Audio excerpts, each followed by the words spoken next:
Next, so change the cell body color. Well, so let's create this function now to actually change the cell background color. So the way we do that is go to section C here. All right, so section C, we want to create a function. We want to create a function to change the color of the matching cell column with the filter choice. Well, let's create a function. So type in function, and it should be lined up underneath this //c. If it's not, just tab it over. So function space, and I'm lazy, so I'm going to go copy this function name, copy it, and paste it here. Okay, parentheses, and at the end of the function, curly brackets. So all of this stuff needs to exist inside those curly brackets. So I'm going to Command X that guy and put it here so it lines up underneath the word function for change cell color, cell BG color. All right, the first thing we have to do for this function is reset all the cells to have no background color. So to be able to select all the cells, we have this TD, all the cells. So we're going to select all those cells. So here, TD dot for each, one more time. So for every single cell, space, it's not space, left parentheses, then the word cell, space equals greater than symbol, space, and then curly brackets. So in here, we need to hit return. All right. So for every single cell, what do we want its background color to be? Well, you say for every single cell, so cell dot style, whatever the style is you want. And the particular style that we want is background color. So background, capital C color. Color. So background, it's important that you have a capital C for the word color. Otherwise it won't know it doesn't know what this property is. Space equals, well, what background color do we want? We want nothing, so just double quotes, nothing in between the double quotes, semicolon on the end. Okay, like that. Save. All right. Now, C2, create a switch function for multiple conditions. All right, so what does that mean? So here I am looking at the filter buttons. Each filter button, right? If I click on AM, I want to have all the AM columns. If I click on AM, I want to have this column highlighted yellow, for example. If I click on LHS, I want to have this column all highlighted yellow. Okay, and that comes from the ID once again, right? And once we get that ID, then we can say to each of these rows, if you have this particular class or this particular column, then highlight it a particular color. All right. So let's get into it, because it doesn't make sense when I'm just talking like that. So there's many possibilities.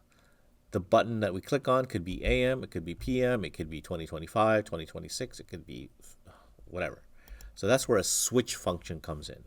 If you have multiple conditions, then a switch function becomes really useful. So underneath CC, underneath //C2, type in switch, parentheses, and well, what do we want to check? We want to check something called a target cell, capital CELL, parentheses after the last parentheses, curly brackets, hit return. Okay, so where does this target cell come from? Well, it's going to be passed into this function. It's going to be passed into this function here. So we need to put it here. So what are we going to pass into there? We're going to pass into this function. When we click on a button down here, we're going to pass in the attribute of the button. So if I click on AM, it's going to pass in AM. If I click on PM, it's going to pass in PM, and so on. So that's where this switch function comes in. So switch means take whatever is passed in. If the case, so type the word case, and we're going to do this generic first, and then we're going to put in specifics later. So case, space, double quotes, colon, not a semicolon, but a colon, dot, dot, like this. Space, sorry, say return, my bad.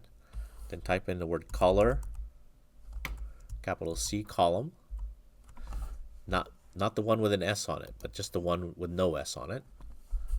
Space equals, space, dot, sorry, double quotes, my bad, dot COL, semicolon on the end of that line. Hit return. Type in the word break, semicolon,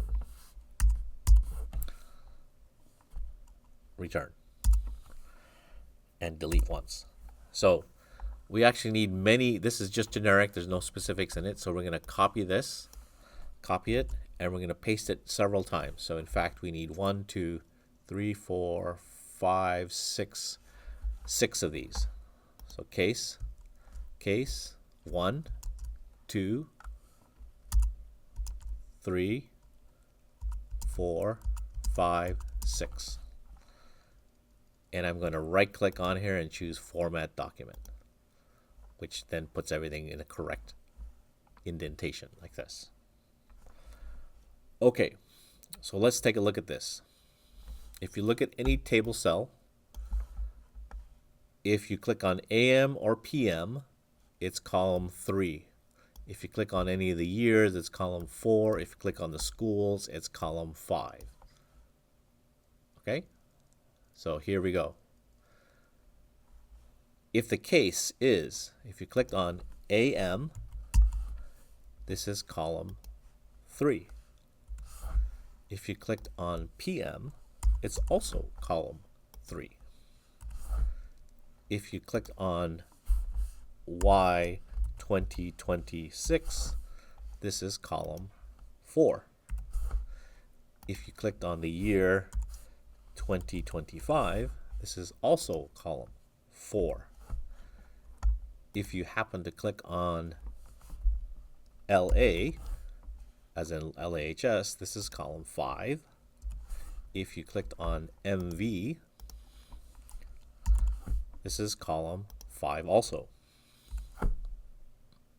Right? All right. So what happens is this. What's this break for?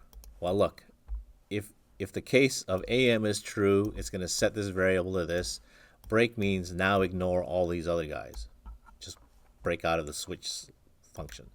So if I clicked on 2025, it would set this variable, break, and then jump out and ignore all these other ones. That's what that break means. Okay. So that's great. It doesn't help us. The function still isn't going to do much. Okay. So right here, C3, if the color column has a value, if it has a value here, then change the background color of those cells. So put your cursor at the end of that line and hit return. And here's how you do that. If, parentheses, the color column, so color column, one of them, not many of them, is not equal to nothing, like that. So in other words, if the color column has a value, if these have been set right here, in other words, it's not equal to nothing, so then space, parentheses, curly brackets, hit return. We need to select all the color columns. So do we have a color columns? No, we don't. We don't have a color columns up here, so we have to create one. So here, color columns, color columns. Oh, I can't spell. Color columns, one with an S on it, equals space document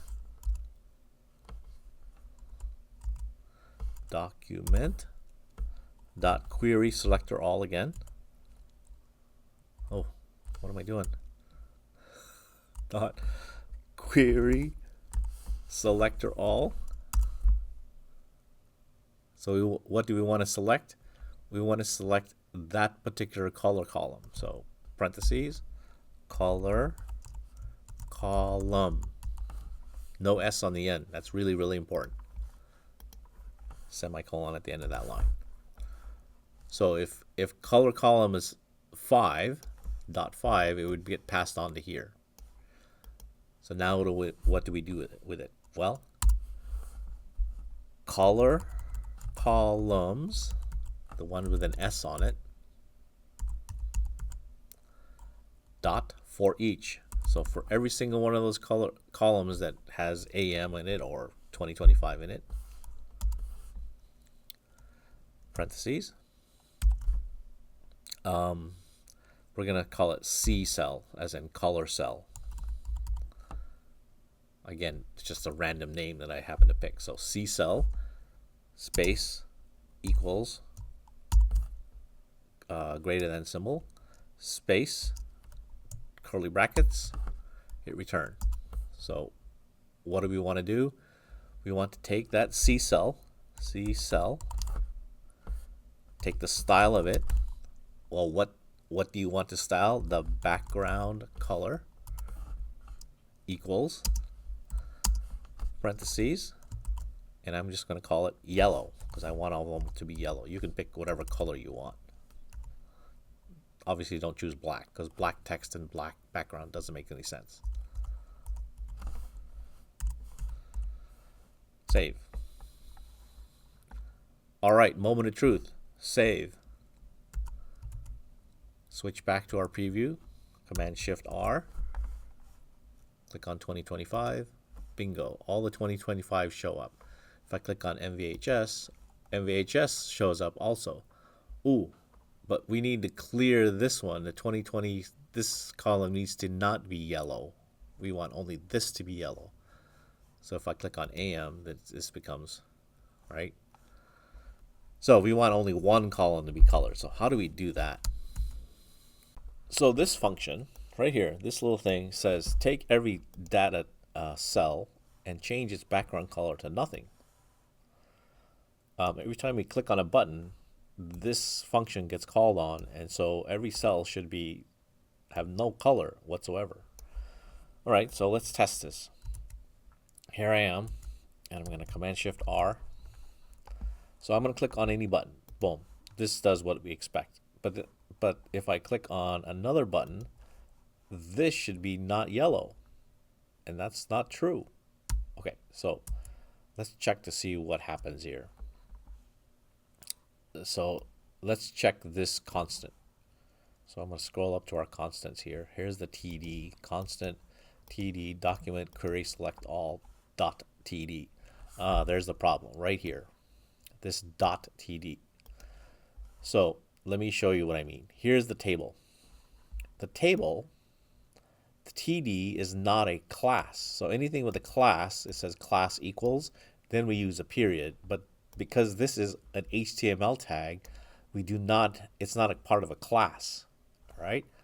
So meaning this period right here should not be there because we want to select the TD HTML tag, not the class. So let's save and refresh this.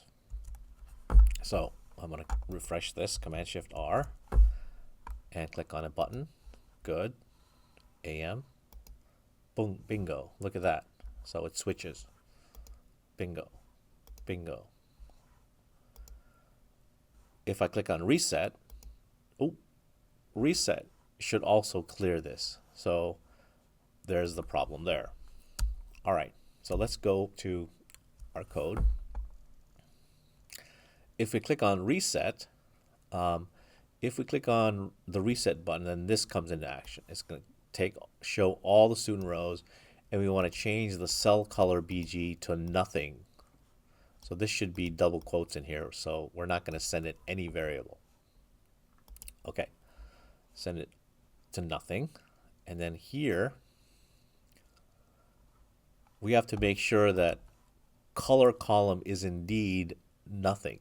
So then this doesn't get called into action. Because this says, if the color column is not equal to nothing, then change it to yellow.